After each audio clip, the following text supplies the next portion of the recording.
ایک دفعہ ایک ملک کا بادشاہ بیمار ہو گیا۔ جب بادشاہ نے دیکھا کہ اس کے بچنے کی کوئی بھی امید نہیں ہے تو اس نے اپنے ملک کی رعایا میں اعلان کروا دیا کہ وہ اپنی بادشاہیت اس کے حوالے کر دے گا، جو اس کے مرنے کے بعد اس کی جگہ ایک رات قبر میں گزارے گا۔ سب لوگ بہت خوفزدہ ہو گئے اور کوئی بھی یہ کام کرنے کو تیار نہ ہوا۔ اسی دوران ایک کمہار جس نے ساری زندگی کوئی جمع پونجی نہ کی تھی، اس کے پاس سوائے ایک گدھے کے کچھ بھی نہ تھا۔ اس نے سوچا کہ اگر وہ ایسا کر لے تو وہ بادشاہ بن سکتا ہے اور حساب کتاب میں کیا جواب دینا پڑے گا۔ اس کے پاس تھا ہی کیا سوائے ایک گدھے کے، سو اس نے اعلان کر دیا کہ وہ ایک رات بادشاہ کی جگہ قبر میں گزارے گا۔ بادشاہ کے مرنے کے بعد لوگوں نے بادشاہ کی قبر تیار کی اور وعدے کے مطابق کمہار خوشی خوشی اس میں جا کر لیٹ گیا اور لوگوں نے قبر کو بند کر دیا۔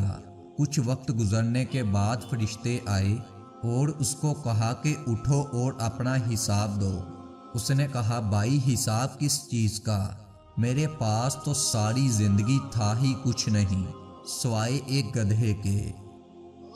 فرشتے اس کا جواب سن کر جانے لگے، لیکن پھر ایک دم رکے اور بولے، ذرا اس کا نامہ اعمال کھول کر دیکھیں، اس میں کیا ہے؟ بس پھر کیا تھا؟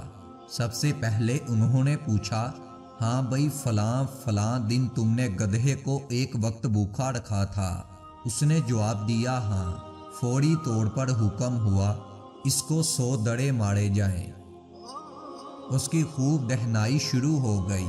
اس کے بعد فرشتوں نے سوال کیا، اچھا یہ بتاؤ، فلاں فلاں دن تم نے زیادہ وزن لاد کر اس کو بہت مارا تھا؟ اس نے کہا کہ ہاں۔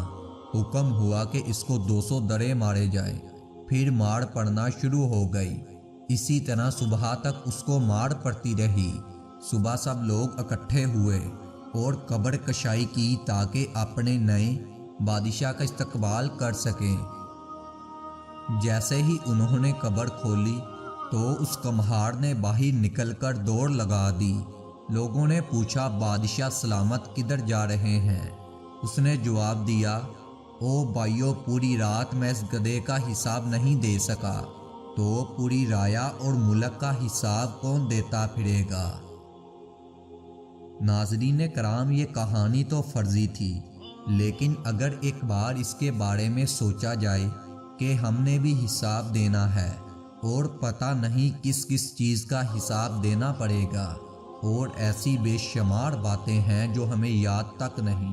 اسی لیے ہم سب کے لیے بہتر ہے کہ اپنے اعمالوں پر نظر رکھیں اور اچھے اچھے کام کریں، تاکہ جب ہمارا حساب دینے کا وقت آئے تو ہمیں کوئی بھی مشکل پیش نہ آئے۔